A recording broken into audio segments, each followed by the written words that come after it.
Now, would it really be The Sims 4 if something wasn't currently trending over on Twitter? And of course, there's controversy following behind that. What is up, guys? My name's The Sim Yen. My name is Yen. I play The Sims. Do you see what I did there? And before we do go ahead and continue, I do want to let you guys know that I am doing a giveaway where there'll be one winner selected for the new For Rent EP on December 8th. All you have to do is either be following my Twitter or subscribe to my YouTube channel for entry. This is available for PC, Mac, and console. And again, everything will be linked down below in the description box. Giveaway winners will be announced on December 8th. Again, thank y'all so much for all the love and support, and let's get into the video. We have the latest controversy, which is actually a map leaking of the new For Rent. For Rent was actually introduced a couple of weeks ago, where it's going to be the latest new EP to bring in tenants and rental homes into the game. Many people were wondering about the loading situation, and ever since The Sims actually came out with a statement saying to optimize this pack's performance for all our players in line with the current technology seen in The Sims 4 City Living, you'll be able to see shared spaces and your own units. However, there is a small load time as you travel to enter the homes of other units. Now, many Simmers did take to Twitter and of course all over social media in general just to announce their concerns and also comparing it to City Living. Now, I do know City Living was introduced a while back, and I believe it was under the first 5 expansion packs to ever be released. Many people felt that because we were getting For Rent, we would have more of an open world vibe, or at least open lots. And of course, I'm going to get into my opinions, which I'll get into in just a little bit, but I do want to talk quickly about the map that actually leaked yesterday. So with that being said, we are going to dive deep into it, and I do want to thank Luna Brittany, who is the original person who actually tweeted out about the maps. Ever since then, we did get a little bit more of a detailed map version, and as you guys can see, this is what we're currently looking at. This is what the map is allegedly supposed to be looking like. Again, there is a total of 9 lots that people are spotting, and 9 lots is the big controversy within this. Many people do feel that we should not be having only 9 lots for an expansion pack, and we will get into more in Simmer's tweets in just a little bit. Now, in my personal opinion, I think the world is beautiful. I do love a green world, but I just can't help but think this is something that we've already seen before, and I do agree with just 9 lots that is not enough. I know a lot of times that, you know, The Sims is kind of making up for it for the fact that you can place 6 lots, quote unquote, technically with rentals inside, and then it ends up being bigger. But a lot of people are suggesting, by Rose Wolf even tweeted out, well, maybe that little corner in the back is another lot. Does it look like a lot to you guys? Let me know down below in the comments, because it could be a total of 10. A lot of people are wondering, is there going to be a 64 by 64 somewhere in this? And I'm hoping that maybe even number 1 or number 4 is going to be a 64 by 64 lot. But again, I do think that even if there is only 10, it's still giving game pack vibes to me, and not really an expansion pack.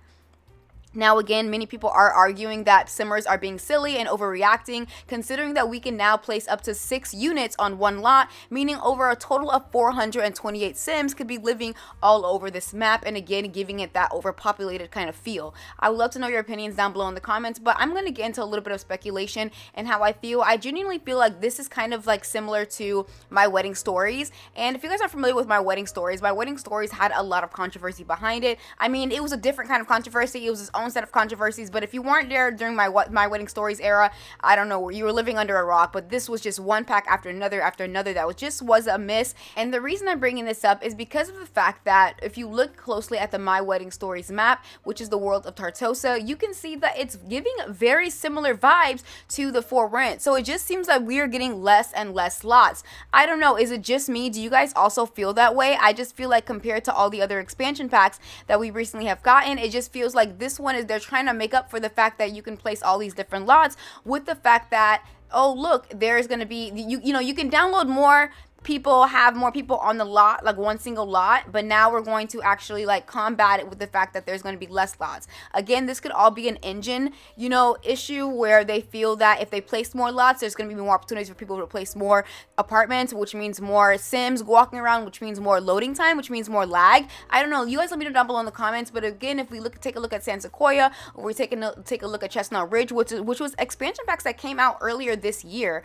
Again, there was a little bit more than that, and people are expecting, because they're spending $40 on expansion pack, they expect $40 maps. So again, a lot of people are suggesting, well, let's just see what the build and buy looks like. Let's see what the create a sim looks like. Again, The Sims is stalling when it comes down to the live stream. They haven't said when we're going to have a live stream. Again, it is set to be December 7th when the release date is there. So maybe that same week we'll be getting some type of live stream. They haven't even announced who are they collabing with. And again, it just leaves a lot of people in speculation as far as what is going on. And they're trying to be a little bit slick, not answering really as much questions as we would want. SimGuru Nova did end up tweeting a while back saying, I'm trying to be general enough to not overshare, but also to answer the questions correctly. LOL, it's a struggle. Soon will be announced on the main account and hang tight. And many people saying with that hang tight, when is it going to be? Again, that was back November 6th and the 16th, excuse me. And now we are November 26th. This is 10 days later and there has still been no announcement. Again, there could be an announcement later on this week. Again, we have a Tuesday or Thursday that could possibly have announced. But again, it leaves a lot of simmers in question as to what is going to be really going on as far as The Sims 4 and where is it going to lead when it comes down to an expansion pack. Again, as far as the creative sim, I just don't think that I'm going to be 100% here for it. Again, this is initially based off the trailer, but as far as the build and buy, it is looking good. But I do think, again, the gimmick, the selling point, what everybody really wants is the fact that we now have tenants. Many people have suggested that City Living is kind of, it's just looking like an upgrade at City Living, and this should have been a refresh. This is something that City Living should have been, but of course, guys, we do know The Sims 4 and how they run, and they're basically trying to expand as many expansion packs as they can and single-handedly drop different DLCs as detailed as possible so that they won't have to put everything at once and just be able to make more money. We are going to get into a couple of Simmers' tweets and concerns, and starting off with Mikey CJ saying, 9 is not enough for all the building ideas I had, plus community lots, and I completely agree. Christine ended up tweeting back, it seems like the lots are getting smaller and smaller each expansion pack. Also just like when there's no main town public area, like a park, etc. I'm still really excited for the pack. It's going to be great, but not going to lie and say I'm not disappointed. Again, I always tell you guys to keep your expectations low because, again, this is The Sims 4, and we do know how they are. Someone by the name of Jade said, that's disappointing. I love everything about for rent, but for an EP, the amount of lots should be 15. Besides Growing Together and GF, every single EP has had them. I know a lot of money and effort must have gone into the rental system, but what happened with Horses in HR2? And it has 15 lots. Again, Horse Ranch does not have 15 lots, it has 13 lots, just to let you guys know. But again, I understand the point in which this user was trying to make.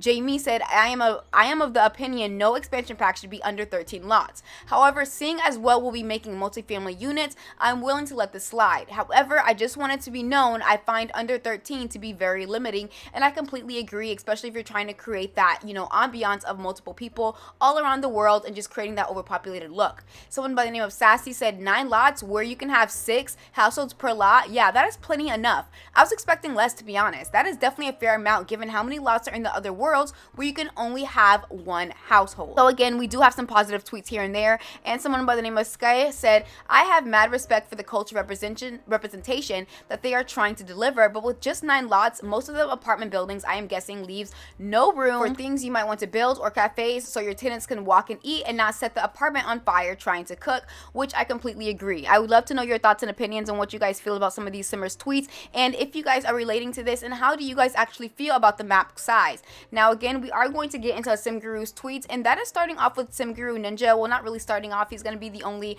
SimGuru that I actually highlight as far as tweets, and he did end up tweeting out sold. Now again, I know for a fact he is seeing all the backlash regarding the map leaks. I think all of them are, and that's why they're staying quiet. But again, this is the image that actually took place, and as you guys can see, once you actually have sold or rented out a unit, it now has a sign slash over it stating that this apartment is now taken or this unit is no longer vacant. And I actually do love this system. I think this is something that is definitely going to add a lot more gameplay and realism into the game. But again, I just can't help but think, why are they stalling on the fact that, again, we have no insight on what is actually going on with the for rent? Would love to know your thoughts and opinions. And of course, the Sims Direct or the Sims hasn't stated anything. I looked on their accounts, and again, they're only promoting, of course, the for rent and to get it now, and and then the Sims Direct hasn't stated anything as far as what we will actually be receiving when it comes down to just overall base game update or any updates at all. Again, with all that being said, I would love to know your thoughts and opinions on how you guys feel about this loading screen situation and as well as the map size, and do you think that this is actually worth an expansion pack price? Now, based on what you have seen, again, this is allegedly, we don't know if this map is 110% correct, of course, until we hear it officially from the Sims team. With that all being said, I want to thank you guys so much for your patience and love and support that you guys have shown me over the past couple of days, weeks, months, and years. And again, whether you're a silent viewer, you share my videos, you comment on my videos, or you like my videos, which truly does help out my channel, at the end of the day, you still show me some support, and for that, I thank you. With that all being said, thank you all so much for watching, and I'll see you guys all in the next video. Bye!